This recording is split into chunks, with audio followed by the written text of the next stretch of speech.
Ça se passe dans la région de Pokrovsk. Ils avancent. Ils avancent, les zombies avancent. Ils avancent.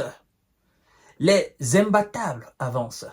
Ce sont les troupes de M. Vlado qui prennent l'initiative, qui mènent la cadence et qui prennent village par village, mètre par mètre, kilomètre par kilomètre. Et en face, ils ne rencontrent aucune forme de résistance. C'est une autre localité qui vient de tomber ce lundi matin, 9 septembre 2024. Après les annonces contestables du patron de l'armée ukrainienne, à l'occurrence, M. Alexandre Syrski, en disant que nous avons réussi, nos troupes, nos hommes ont réussi à stopper l'avancée rapide et majeure des troupes de Vladimir Poutine. Monsieur Syrski, vous avez eu tort de faire cette annonce. Parce qu'en réalité, vous êtes en train de ravaler vos propres crachats. Et les positions tombent une à une. Vos hommes sont en train de fuir en abandonnant les positions. On vous a dit que la ville ne va pas tenir parce que numériquement, vous ne pouvez pas rivaliser. Vous voyez? Sur le plan de munitions, vous ne pouvez pas rivaliser. Stratégie tactique militaire, vous ne pouvez pas rivaliser. Mesdames et messieurs et mesdemoiselles, c'est une nouvelle localité qui vient de tomber encore des mains des Russes. Mais ce qui s'est passé dans cette bataille, c'est ce que nous allons vous révéler tout à l'heure. Je vous invite à partager la vidéo dans tous les groupes possibles, à vous abonner sur ma chaîne YouTube Kanté-J Visionnaire le Vrai et d'activer la cloche de notification pour ne plus rater mes émissions. Vous savez, ce sont les Occidentaux eux-mêmes qui reprennent les informations données par le ministère de la Défense russe. Parce qu'ils ont compris en quelque sorte que les informations données par le ministère de la Défense ukrainienne ne sont pas des informations authentiques. Donc, ils se fient davantage aux informations données par le ministère de la Défense russe parce qu'ils savent que c'est cette information qui est réelle. Ce qui se passe sur le terrain, c'est ce qui est dit, c'est ce qui est donné par ce ministère. Les autres, ils essaient de démentir, mais à chaque fois qu'ils essayent, la réalité les rattrape.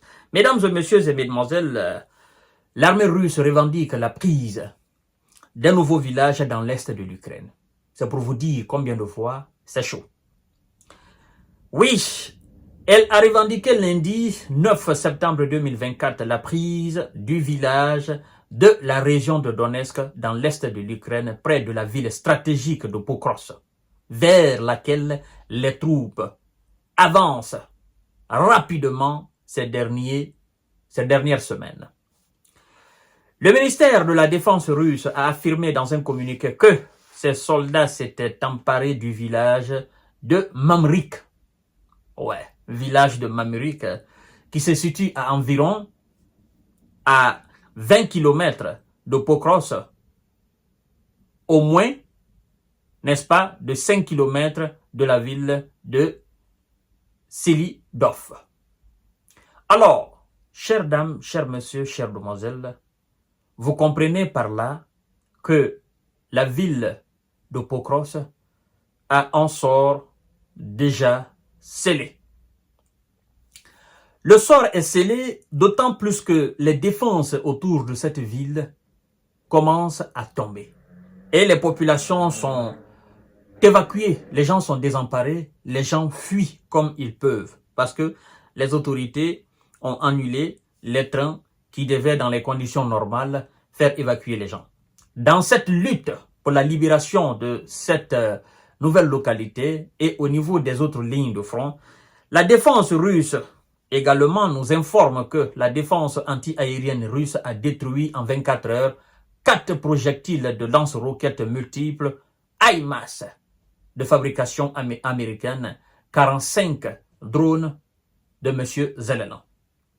Les pertes cumulées des troupes de M. Zelensky se sont, n'est-ce pas, montées environ à 2020 hommes. 2020 S de M. Zelensky autour de ce village, de cette nouvelle localité, dans cette bataille 24 heures, jour comme nuit, Parce que la nouvelle est tombée ce matin. C'est pour vous dire que même la nuit, il y a eu des combats. Il y a eu des combats, les hommes n'ont pas résisté. Et finalement, le village est tombé, la localité est tombée. Et quand la localité tombe, ils sécurisent la localité, ils avancent. Eux, ils ne reculent pas. C'est-à-dire qu'il y a une rotation très bien structurée. Il y a des gens qui combattent la nuit, il y a des gens qui combattent la journée. Et quand c'est comme ça, les hommes de Zelena, qui sont en infériorité numérique, ils ne peuvent pas. Parce que ceux qui tiennent le jour du côté russe, la journée, c'est pas ceux qui sont là la nuit. Et du côté de M. Zelena, les mêmes qui sont là la nuit, c'est les mêmes qui tentent de résister le jour, la journée du moins. Et quand c'est comme ça, non seulement vous êtes fatigué, il y a l'insomnie, et puis vous ne pouvez pas, vous n'êtes pas des machines pour continuer à fonctionner 24 heures sur 24. Vous n'êtes pas une voiture, vous n'êtes pas un char. Vous êtes des êtres humains. Vous avez un corps qui est fait de chair, d'os et de l'eau. Différent du fer. C'est pas la même chose. On entre dans la machine, on démarre et puis on part. Mais un homme a besoin de repos. Même si on est soldat, même si on est formé, même si ce sont des forces spéciales, ce sont des êtres humains qui ont besoin de dormir, qui ont besoin de se reprendre. Mais lorsque vous êtes assailli de gauche à droite, 24 heures sur 24, 7 jours sur 7, et qu'il n'y a pas de rotation de votre côté, à un moment donné, ça craque et ça abandonne.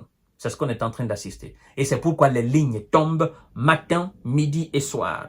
Et donc, dans ce cas de figure, 2200 hommes de M. Zelena ont été envoyés au repos éternel. Des canons de fabrication étrangère de calibre 155 mm ont été anéantis.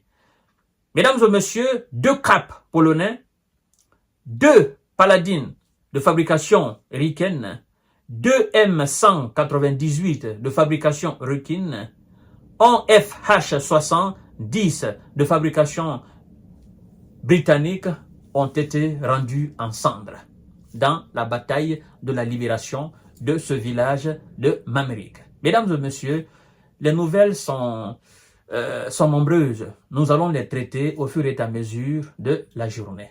Voilà. Je serai là tout à l'heure pour notre série d'informations de décortiquage. Petit à petit, on s'approche de la ville de Pokros. Monsieur le patron de l'armée ukrainienne, vous devez à coup sûr envoyer les hommes là autour de cette ville. Je vous réitère encore, vous devez envoyer les forces spéciales ukrainiennes. Vous devez envoyer les commandos imbattables. Vous devez envoyer tout ce que vous avez autour de cette ville. Sinon, le sort de la ville est scellé. La ville va tomber. Oui, on nous apprend que vous avez amassé des gens au niveau de la frontière avec Bélarussie. Laissez là-bas. La Bélarussie ne va jamais attaquer l'Ukraine. Jamais. Ça ne fait pas partie des projets de M. Alexandre Loukhantsky. Non, non, ça ne fait pas partie de ses projets. Hein? Lui, il garde juste ses frontières. Il ne veut pas de problème avec l'Ukraine. Il ne veut pas de conflit avec l'Ukraine. Il n'est pas dans la stratégie de guerre. Non, il défend juste ses frontières. Laissez là-bas, ne soyez pas des parano. Envoyez les gens que vous avez amassés au niveau de la frontière bélarusse, envoyez-les dans l'est du pays. Si vous voulez réellement sauver la ville là, sinon la ville va tomber. Ne craignez absolument rien là-bas. Et la Russie ne va pas vous attaquer au nord. C'est vous qui avez lancé l'offensive dans la région de Koursk. Et là, maintenant, vous êtes en panne. Ceux qui sont là-bas ne peuvent pas revenir. Ceux qui sont au niveau de l'Est ne peuvent pas tenir. Et les positions sont en train de tomber une à une. C'est vous qui souffrez. Quelle stratégie militaire? C'est de la merde. À tout à l'heure pour notre série d'informations de décortiquage. Mesdames et messieurs, partagez la vidéo dans tous les groupes possibles. L'heure est très grave pour les Otaniens.